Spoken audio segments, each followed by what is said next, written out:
Hello दोस्तों, आज आइए जानते हैं पेड़ पौधों के बारे में। पेड़ पौधों का अध्ययन यानी पादपों का अध्ययन बॉटनी कहलाता है। देखिए, बॉटनी का जनक थियोफ्रेस्टस को बोला जाता है। जनक का मतलब होता है जो उस विषय को बहुत ही गहराइयों से समझ गया हो तो उसे जनक बोला जाता है। यानी बॉटनी का जनक थियोफ्रेस्टस हो गए। ऐसे ही बायोलॉजी के जनक अरस्तु जी हैं। वैसे अब आइए आगे चलते हैं। जैसे दिया गया है, बॉटनी में पेड़ पौधों का अध्ययन किया जाता है, तो पेड़ पौधों में जनरली हम रूट और सूट का अध्ययन करते हैं। यानी रूट का मतलब होता है जड़ और सूट का मतलब होता है जड़ का ऊपर वाला भाग, यानी सूट जिसमें तना वगैरह आ जाता है। भूमि के ऊपर जो होता है उसे सूट बोला जाता है।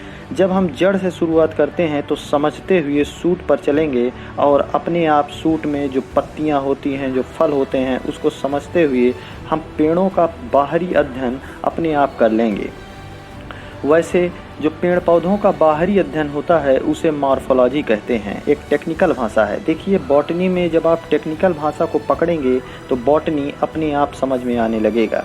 आइए जड़ को समझते हैं, यानी रूट को। यह पेड़ पौधों का भूमि के नीचे वाला भाग होता है, यानी पेड़ पौधे जो होते हैं उसके नीचे वाला भाग हमें जड़ कहलाता है।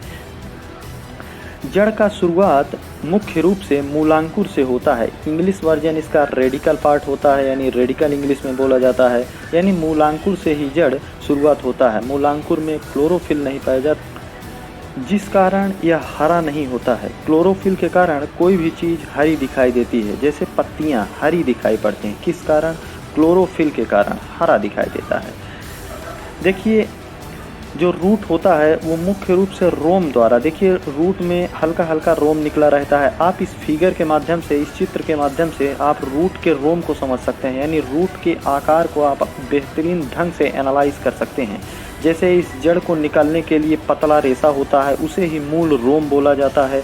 यह क्या काम करता है? यह जल और खनिज यानी जो पोषक पदार्थ होते हैं उसका अवशोषण यानी ऑब्जर्वेशन करता है। किस विधि द्वारा? परासरण विधि द्वारा किया जाता है। और समझते हैं जड़ के कार्य कौन कौन से होता है। देखिए, जो जड़ होता है पेड़ पौधों का वो बहुत ही इम्पोर्टेंट पार्ट होता है। जड़ के कार्य क्या क्या होते हैं? पेड़ को स्थिरता प्रदान करता है, यानी पेड़ को स्टैंड करने में, पौधों को खड़े रखने में, पौधों को बैलेंस बनाने में जड़ का एक मेन रोल अदा करता है। और समझते हैं और क्या करता है?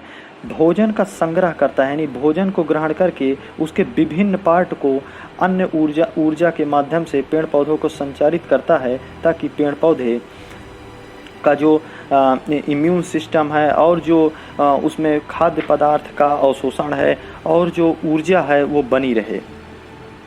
रूट कैप क्या होता है? आइए जो टेक्निकल भाषा के वर्ड हैं उसे पहले निपटा देते हैं। जैसे रूट हेयर आप समझ गए, नेक्स्ट है रूट कैप। रूट कैप क्या होता है? ये ज़मीन के अंदर खोदने का काम करता है। आप फिगर के माध्यम से समझिए कि ज़मीन के अंदर कैसे खोदने का काम करता है। यानी जो निचला पार्ट होता है धीरे धीरे धीरे धीरे ज़मीन को खोदते खोदते वो क्या करता है? अपनी जो जड़ें हैं वो मजबूत बना लेता है, यानी उस एरिया का एक जड़ जो है वो मजबूत बना लेता है।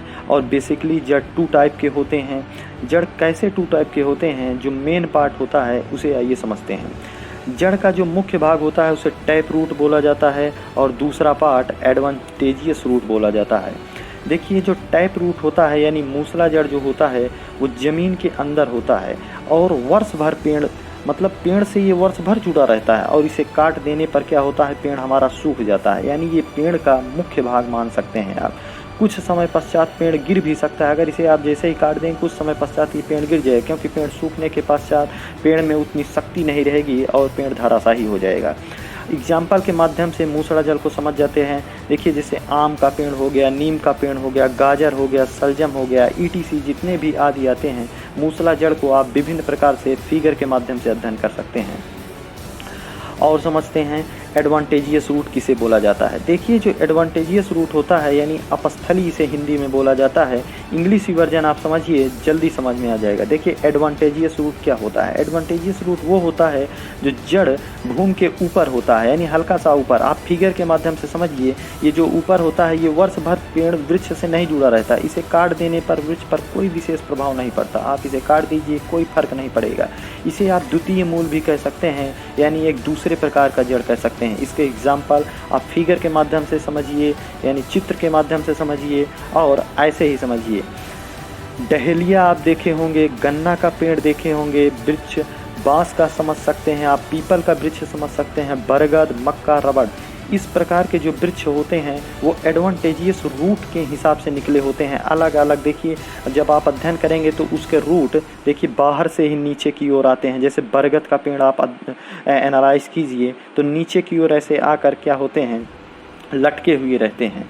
मक्का का आप देखिए रेशा के समान ऐसे ही निकला रहता है। रबर का आप अध्ययन कीजिए, जैसे ही आप अध्ययन करेंगे और इसी के अनुसार एडवांटेजियस रूट में कई पार्ट आ जाते हैं। कैसे, देखिए जो स्तंभ मूल होता है वो भी एडवांटेजियस का पार्ट है। स्तंभ मूल कैसा, जैसा वैसा अपस्थली जड़, यानी वैसा एडवांटेजियस रूट जो बिल्कुल सीधा रहता है, यानी 90 डिग्री पर आप कह सकते हैं, हल्का फुल्का टेढ़ा रहेगा लेकिन एक सीधी के समान रहता है, उसे हम स्तंभ मूल कहते हैं। जैसे पीपल का आप अभी हम एग्जाम्पल बताए, वो भी एडवांटेजियस रूट है, लेकिन एडवांटेजियस रूट का कौन सा भाग है, वो स्तंभ मूल का भाग है। और पीपल का आप अध्ययन करिए, सीधा रहता है। बरगद के वृक्ष मतलब जो होता है उसका अध्ययन करिए। नेक्स्ट आता है अवस्तंभ, वैसा अपस्थली जड़, यानी वैसा एडवांटेजियस रूट जो सीधा ना रहकर हल्का सा तिरछा रहता है, उसे अवस्तंभ कह सकते हैं। जैसे गन्ना का हो गया, बांस का हो गया, मक्का का हो गया। आप चित्र के माध्यम से बहुत ही अच्छे से समझ में आ रहा होगा आपको। नेक्स्ट जो होता है उसे आरोही मूल कहते हैं, यानी इसे आप इंग्लिश में क्लाइंबिंग रूट बोल सकते हैं। वैसा जड़ जो पेड़ पौधों को आगे बढ़ने में मदद करता है और पेड़ पौधों को ऊंचाइयों पर चढ़ा देता है, इसे आरोही मूल कहा जाता है। जैसे आप मनी प्लांट को देखिए, पान को देखिए। मनी प्लांट को आप जब गमले में लगाएंगे तो अपने आप देखिए ऊपर जाता रहता है। पान को आप समझ सकते हैं। अधिपाद किसे कहते हैं, यानी इपिथेटिक रूट किसे कहते हैं, इसी के अंतर्गत आ जाता है एडवांटेजियस रूट के। एडवांटेजियस रूट में मेनली हम 4 पार्ट पढ़ेंगे, 3 पार्ट हमने आपको समझा दिया और चौथा भाग जो है वो है अधिपाद मूल यानी एपिथेटिक रूट। एपिथेटिक रूट क्या होता है, वैसा मूल होता है यानी वैसा जड़ होता है जो दूसरे पौधों पर होता है, यानी दूसरे पौधे पर निर्भर रहता है, उसे अधिपाद कहते हैं। अधिपाद आप समझ ही रहे होंगे इसके शब्दों से, यानी एपिथेटिक रूट। यह भूमि के अंदर नहीं जाता और वायु से ही नमी को ग्रहण कर लेता है, यानी जो हवा है उसी से ही नमी को, यानी जो उसे ग्रहण कर लेगा और मॉइस्चराइजेशन को जैसे ही ग्रहण करेगा।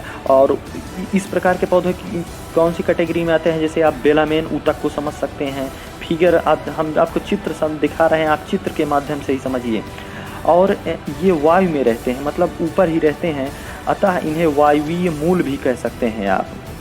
और आर्किड का पौधा आप समझ सकते हैं। आर्किड का पौधा कैसे होता है, ये दूसरे पर निर्भर रहता है, इसे आप एपिथेटिक रूट बोलते हैं। अगला आता है परजीवी मूल। परजीवी मूल किसे कहते हैं, वैसा मूल जो दूसरे पर निर्भर रहता है उसे परजीवी मूल कहते हैं। जैसे अमरबेल हो गया, एक प्रकार का लता हो गया, ये भी एडवांटेजियस रूट का ही पार्ट आप मान सकते हैं। अगला प्रकाश संश्लेषी मोड, यानी फोटोसिंथेसिस का जो मूल होता है उसे समझते हैं। यह प्रकाश संश्लेषण करता है। जैसे सिंघाड़ा आप जो तालाब वगैरह में देखते हैं, सिंघाड़ा का जो पौधा होता है छोटा छोटा, उस प्रकार का आप इसे प्रकाश संश्लेषी मूल के हिसाब से, यानी इसमें सूर्य की रोशनी की बेहद आवश्यकता होती है इस प्रकार के जड़ों को। देखिए आप जो जड़ को बेहद ही गहराइयों से समझे होंगे, बहुत ही अच्छे प्रकार से जड़ को समझ लिए होंगे। जो वृक्ष की कैटेगरी में हम जड़ वाला पार्ट था वो बहुत ही अच्छे प्रकार से आपको क्लियर किए, आप इसे अध्ययन कीजिएगा। नेक्स्ट पार्ट में हम तना के बारे में अध्ययन करेंगे, यानी स्टेम के बारे में, जो परीक्षाओं के लिए दृष्टिकोण से बेहद इंपॉर्टेंट है। थैंक यू दोस्तों, जय हिंद।